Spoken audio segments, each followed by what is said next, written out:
오늘은 제자도 22번째 아리마대 요셉이라는 제목으로 말씀을 나누겠습니다.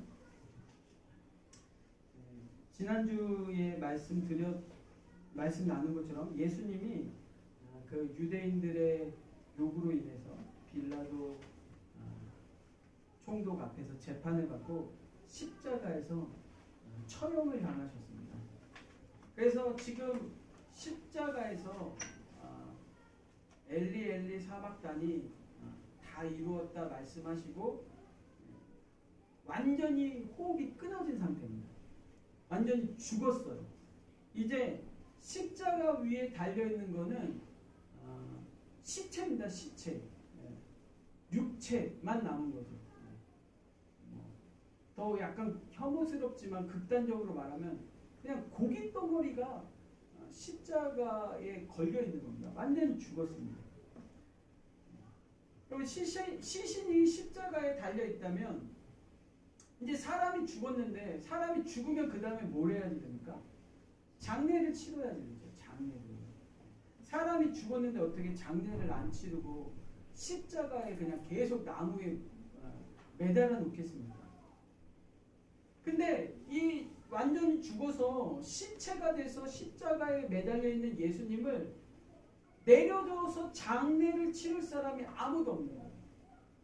예수님을 죽이자고 했던 유대인들 그 종교의 지도자들이 갑자기 예수님을 돌변해가지고 선한 마음이 들어서 예수님 장례는 그냥 치러주자 이렇게 할 리도 없고, 또 예수님을 따라다녔던 핵심 측근이었던 12제자들은 이미 예수님이 십자가에 달리기도 전에 다 모두 어디로 도망갔는지도 모르게 다 도망쳤기 때문에 예수님의 제자들도 기대할 수가 없습니다. 또 심지어 예수님의 가족들도 있었죠. 그 자리에 예수님의 어머니 마리아도 있었고, 그리고 끝까지 예수님의 죽음을 지켜봤던 갈릴리에부터 쫓아왔던 여자들도 있었고 제자들도 있었고, 그러나 그 사람들조차도 함부로 예수님을 사랑하지만 예수님이 너무 불쌍하지만 그 시체를 함부로 내릴 수는 없어요. 왜냐? 로마의 법이 있기 때문이에요. 로마의 법에서 로마의 법으로 사형을 당한 시체는 함부로 매장을 할 수 있는 권리가 없습니다. 특히나 이런 정치반역법이잖아요. 예수님의 죄패에 뭐라고 있어요? 유대인의 왕. 그러니까 로마의 황제를 반역하고 유대의 왕이 되려고 했던 사람이라고 해서 죽인 거예요. 정치 반역법입니다. 역모를 꾀한 사람이에요. 그런 사람을 함부로 그냥 자기 마음대로 내려서 갔다가 그 로마의 법을 어기고 장례를 치러준다? 그랬다가는 괜히 뭡니까? 그 작은 여자 꼬마 여종이 베드로에게 했던 말이 뭐예요? 너도 같은 도당이다. 너도 한패구나. 라고 몰려서 예수님 같은 죽음을 맞이할 수도 있는 거예요. 이런 상황에서 아무도 예수님을 십자가에서 내려줄 수가 없어요. 예수님이 그래서 저녁이 될 때까지 죽어서도 십자가에 매달려 계신 상황이었어요. 그런데 그때 빌라도를 찾아가서 예수님의 시체를 달라고 요청한 사람이 있었습니다. 그가 누구냐면 오늘 우리가 본문을 읽을 때 나왔던 아리마대 사람 요셉이라는 사람이에요. 아리마대 사람 요셉.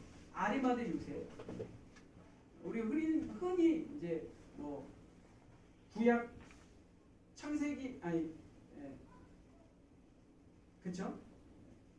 창세기에 나오는 야곱의 아들 요셉, 또 마리아의 남편이었던 예수님의 육신의 아버지였던 그런 요셉이랑 구분해서 아리마대 요셉이라고 그러는데, 이 아리마대 출신의 요셉이라는 요셉이라는 사람이 빌라도를 찾아와서 예수의 시체를 달라고 요청합니다.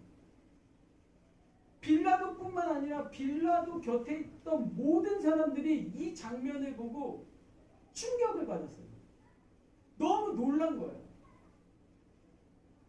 혹시나 기대했다면 예수님의 수제자였던 베드로가 자기가 예수님을 배신하고 도망갔던 게 너무 부끄럽고 창피하고 죄송해서 좀 회개하는 마음으로 죽은 후에라도 빌라도를 찾아서 예수님의 시체만이라도 좀 갖고 가게 해주십시오 라고 했다면 사람들이 그렇게 놀라지 않았을 텐데, 이전에 예수님이 죽기 전에, 십자가에서 죽기 전에 그 어떤 곳, 복음서 마태, 마가, 누가, 요한복음을 통틀어서 그 어떤 곳에도 아리마대 요셉이라는 사람은 예수님에 관련돼서 거명된 적이 한 번도 없었던 사람이에요. 그런데 이때 뜬금없이 아리마대 요셉이라는 사람이 나타나서 모든 위험을 무릅쓰고 빌라도에게 예수님의 시체를 달라고 요청합니다. 너무나 뜻밖이에요. 너무나 예상치 못했던 사람이에요. 왜냐? 세상 사람들이 알고 있었던 이 요셉은 어떤 사람이냐? 부족한 게 없는 사람, 모자란 게 없는 사람, 약점이라고는 찾아볼 수 없는 사람이 이 아리마대 요셉이었어요.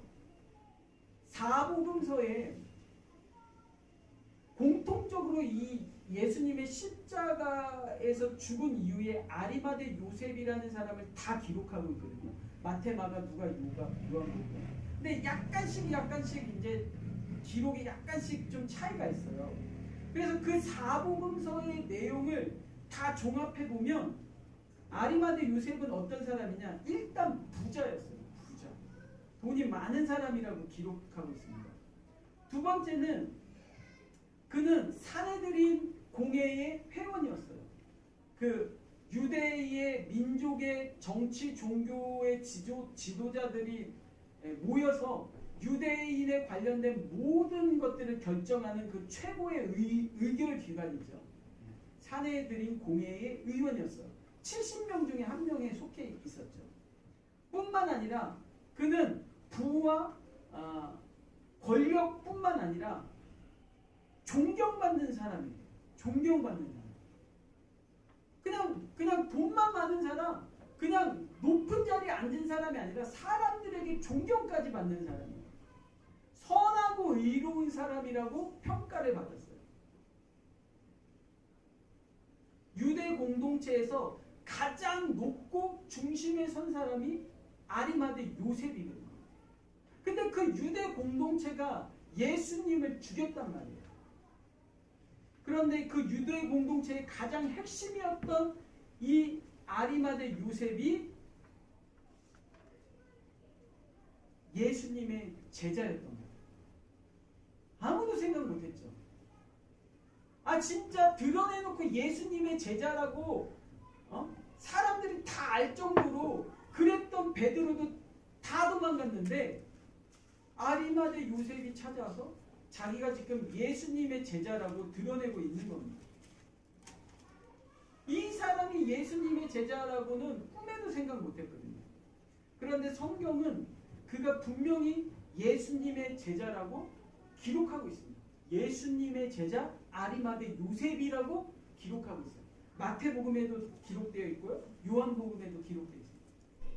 그는 부자였고 사나들인 공회였고 존경받는 사람이었고 선하고 의로운 사람이었고 뿐만 아니라 예수님의 제자였습니다. 그런데 왜 사람들이 이 유명한 아리마대 요셉이 예수님의 제자였다라는 걸 몰랐을까요?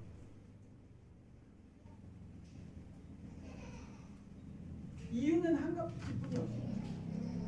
니고데모가 자기가 예수님의 제자라는 걸 숨겼기 때문입니다. 그는 예수님의 제자였지만 의도적으로 자기가 예수님의 제자라는 걸 사람들에게 밝히지 않고 오히려 숨겼습니다.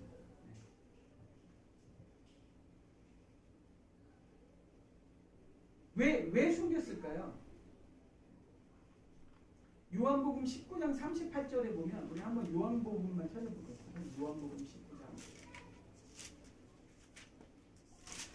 요한복음 19장 38절. 요한복음 19장 38절. 거기 왜 아리마대 요셉이 예수님의 제자였지만 예수님의 제자라는 것을 숨겼는지 기록되어 있어요. 아리마대 사람 요셉은 예수의 제자이나 유대인이 두려워 그것을 숨겼다 이렇게 돼 있어요. 유대인이 두려운 거예요. 예수님의 제자인데 두려운 건 누굴 두려워한다고요? 유대인을 두려워하고 있어요. 그래서 숨겼어요. 왜요?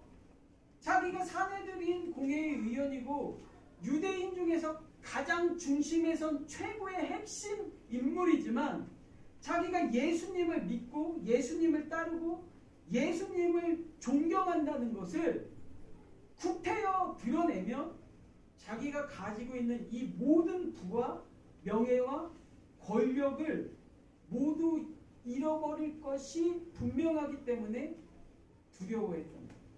그래서 숨겼던 거예요. 그래서 떳떳하게 자기가 예수님의 제자라고 밝히지 못했던 거죠.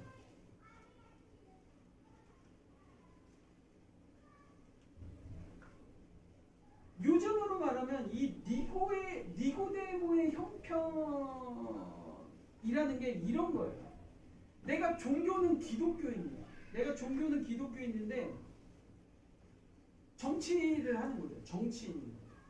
그래서 뭐 선거철이나 중요한 한때 때가 되면 자기가 분명히 기독교인인데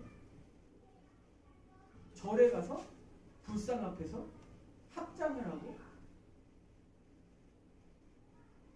참배를 하고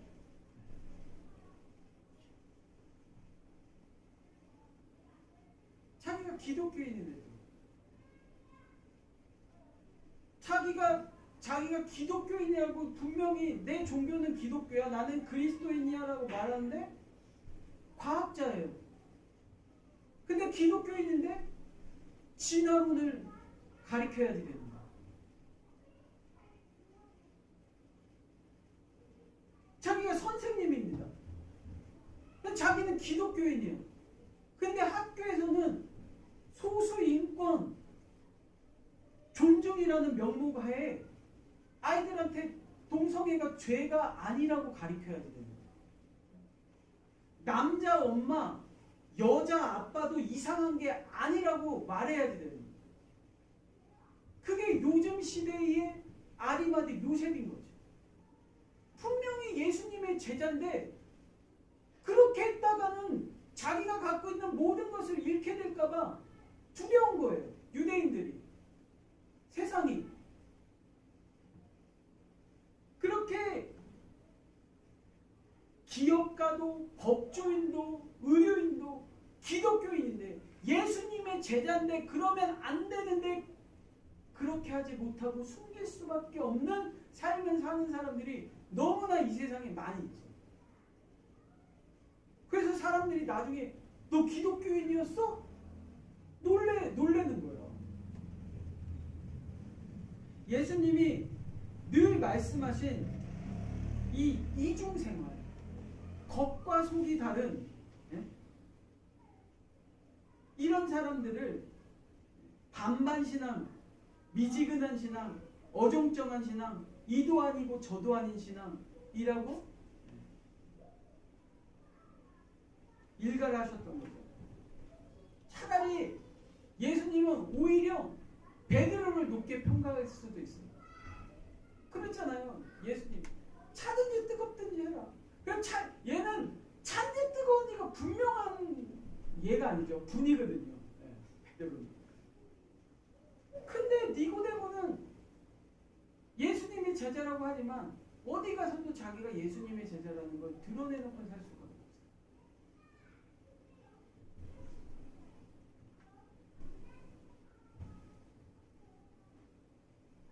이 세상에서 그렇게 미지근하게 우리 모두는 예수님의 제자지만 유대인이 두려워서 내가 그리스도인이라는 정체를 숨기면서 삶을 살아가는 겁니다.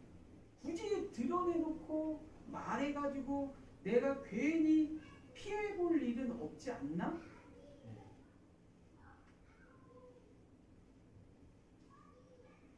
그걸 성경은 한마디로 뭐라고 표현하고 있냐면 하나님의 나라를 기다리는 자다 이렇게 되어 있습니다. 마가복음 15장 43절에 보니까 아리마대 사람 요셉이 와서 당돌이 빌라도에게 들어가 예수의 시체를 달라 하니 이 사람은 존경받는 공회원이요 하나님의 나라를 기다리는 거예요. 하나님의 나라를 기다리는 자. 어떻게 보면 좋은 의미로 우리가 받아들일 수도 있지만 한편으로는 하나님의 나라를 기다린다라는 건 무슨 뜻이냐면 하나님의 나라가 안 됐으니까 기다리는 거예요. 하나님의 나라가 아직 안 됐으니까. 원하기는 원해요. 예. 하나님의 나라가 된다는 건 뭐냐? 하나님의 나라를 기다린다는 건 뭐냐? 내 안에 주님이 통치하시고 그분의 주권이 있고 그분의 영광이 최우선이 되어서 사는 삶. 그래서 어떤 것들을 결정할 때 그것들이 그분의 주권과 그분의 통치와 그분의 영광에 최우선으로 순종하는 그런 삶이 되기를 원하는 게 하나님 나라를 기다리는 거죠. 근데 알기는 알아요. 지식적으로는 알아요. 원하는 마음도 있어요. 근데 그게 안 되니까 안 됐으니까 기다리고 있는 거예요. 세상에 좋은 것들이 하나도 포기가 안 되니까 그냥 답답한 마음이고 갈등만 있는 거고 갈급함만 있는 거고 마음은 괴롭지만 한 발도 앞으로 못 나가는 거. 그런 사람들을 아리마대 요셉과 같이 하나님의 나라를 기다리는 사람이다. 그래서 모두가 너무 놀라는 겁니다. 그 사람은 한 번도 예수님의 제자라고 드러낸 적이 없고 오히려 숨겼는데 자기의 정체를 숨겼는데 그는 그냥 하나님의 나라를 더 나쁘게 말하면 그냥 기다리기만 하는 자였는데 그가 지금 아무도 나서지 않는 이 상황에서 자기가 예수님의 제자라는 걸 드러내고 빌라도 앞에 찾아가서 예수님의 시체를 달라라고 당당히 말하고 있는 걸 보니까 사람들이 엄청 놀라는 거죠. 충격입니다. 한 번도 예수님의 제자라고는 생각도 못 해본 그 사람이 그런 아리마대 요셉이 빌라도에게 나가서 예수님의 시체를 달라. 여러분 이런 말을 할 때는 모든 것을 자기가 포기했다라는 겁니다. 이미 모든 것을 다 포기하기로 결정하고 하는 말이에요. 자기가 모든 걸 걸어야 자기가 갖고 있는 모든 것을 걸어야 할 수 있는 말입니다. 예수님의 시체를 달라. 일종의 커밍아웃이죠. 커밍아웃. 세상 말로 말하면 커밍아웃이고 우리 식으로 말하면 신앙 고백이죠. 숨기던 것을 고백하는 겁니다. 숨겨왔던 것, 사람들 앞에서 숨겨왔던 것을 고백하는 거예요. 시인하는 거예요. 드러내는 거예요. 어떤 남자랑 여자가 있는데 둘이서 썸만 타는 거죠. 썸만 타는 거예요. 근데 사람들이 아무리 봐도 얘가 좀 수상하거든요. 얘네 둘이. 그러니까 물어봐요. 니네 사겨? 니네 사겨? 그랬더니 남자가 아니야 우리 그런 사이 아니야 그냥 우리 그냥 친구야.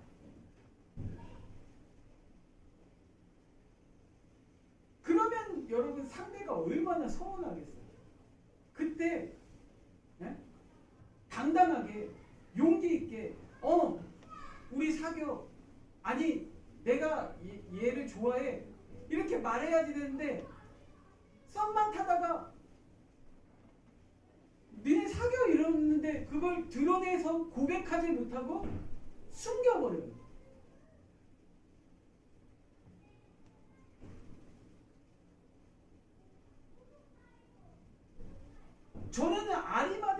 요셉이 이런 사람이었다는 거예요.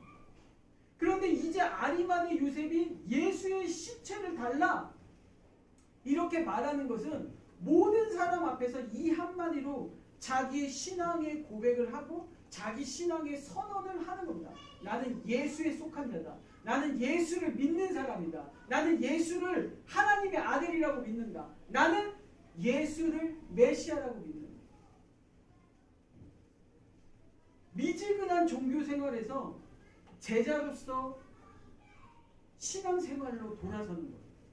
썸만 타다가 박력 있게 결혼하자 용기 있게 프로포즈를 하는 겁니다. 예수의 시체를 달라.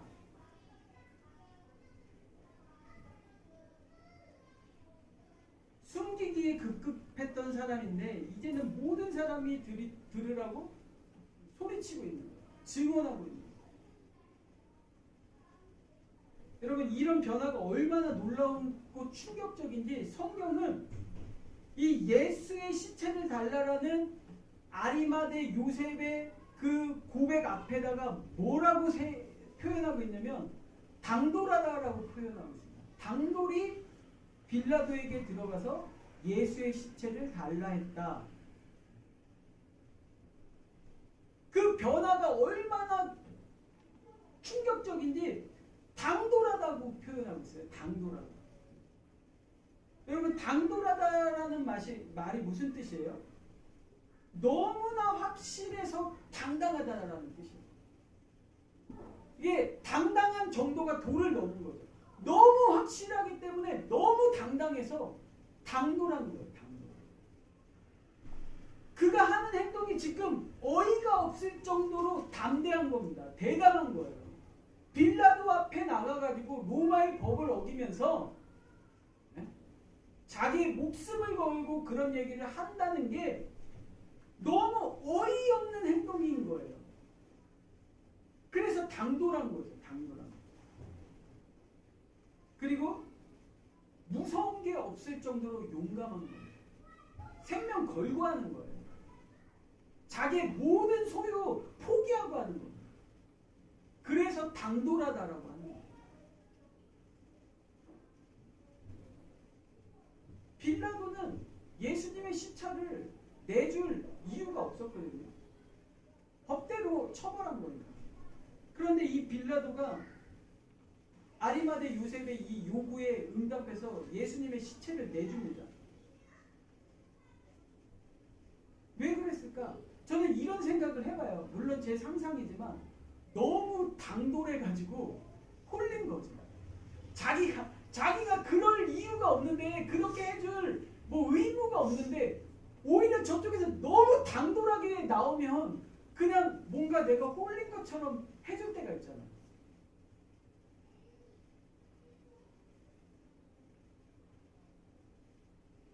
여러분 제자는 예수님의 제자라는 것은 예수님께 속해서 산다는 말입니다. 예수님의 소속이라는 뜻이에요. 예수님과 같은 도당이라는 소리입니다. 그렇기 때문에 예수님의 제자로서 세상에서 살다 보면 미움을 받는 게 당연합니다. 세상은 예수님을 싫어하는데 예수님의 편에서 예수님의 제자로 예수님과 같은 도당으로 사니까 당연히 미움받죠.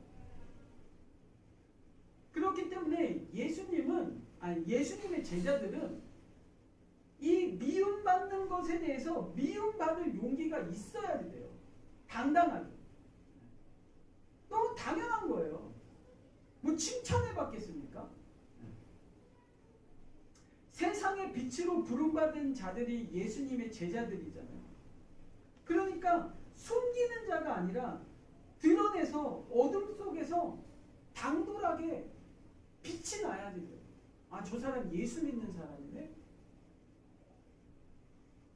당돌하다. 겁이 없네.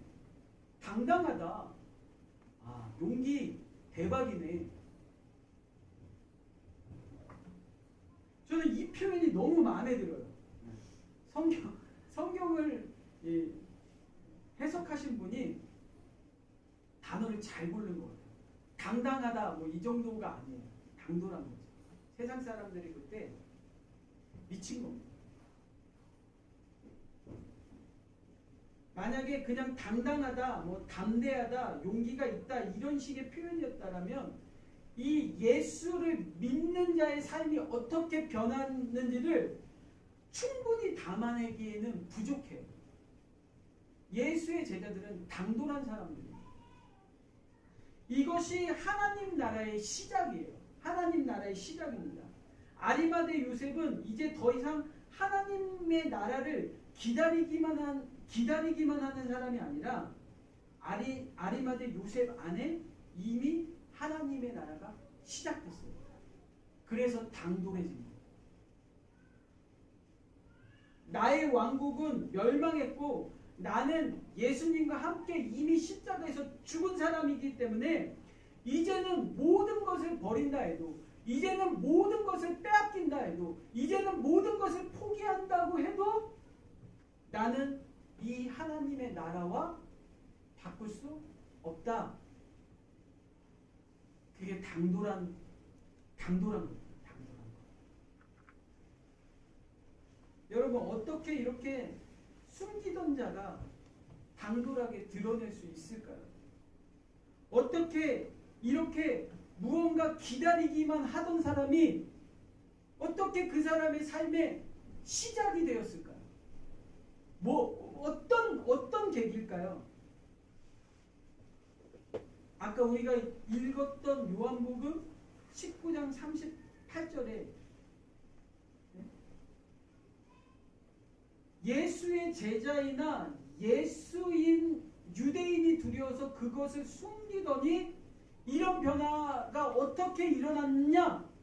2일 후에라고 설명하고 있습니다. 2일 후에. 이 일이 뭐예요? 예수님의 십자가의 죽음 후에 이런 변화가 일어났다는 거예요. 그러니까 아리마대 요셉의 전과 후가 예수님의 십자가를 놓고 바뀐 거예요. 십자가 앞에서 일어난 변화입니다.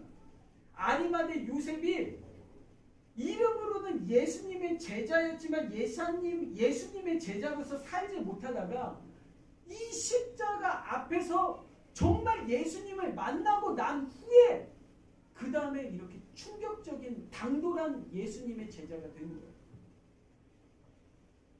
그거밖에 없습니다. 나 같은 자를 위해서 자기 생명을 주셔서 십자가에서 죽으신 그 사랑을 경험하고 받고 만난 사람만 이런 당돌한 변화들이 나오는 거예요. 모든 것이 포기되고 생명보다도 귀하고 어떤 것 앞에서도 부인하지 않고 드러내고 고백할 수 있는 그런 삶이 시작되는 거죠. 사랑하는 보금자리 성도 여러분, 십자가에서 예수님을 만나고 예수를 믿고 또 십자가에서 예수님과 함께 죽고 하나님의 나라가 이미 시작된 제자들에게는 이런 당돌함이 있습니다. 세상을 향한 당돌함, 빌라도를 향한 당돌함, 유대인을 향한 당돌함, 사단을 향한 당돌함이 있어요. 그래 나 그리스도인인데, 나 정말 예수님과 같은 도당인데, 나 예수님의 제자인데 그래서 어쩔래? 그래서 네가 어쩔 건데? 세상아 네가 어쩔 건데? 사단아 네가 나한테 어쩔 건데?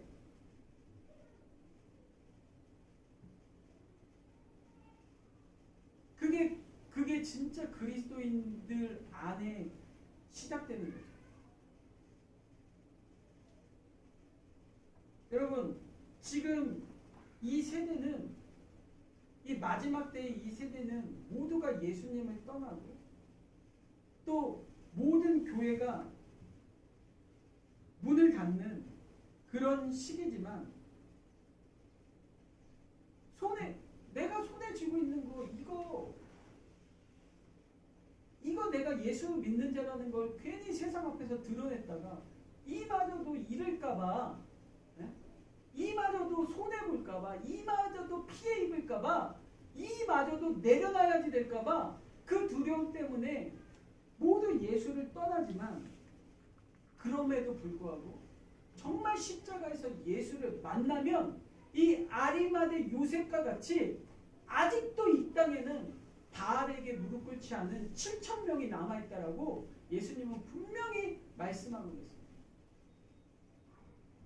아직도 당돌한 그리스도인들이 있다라는 거예요.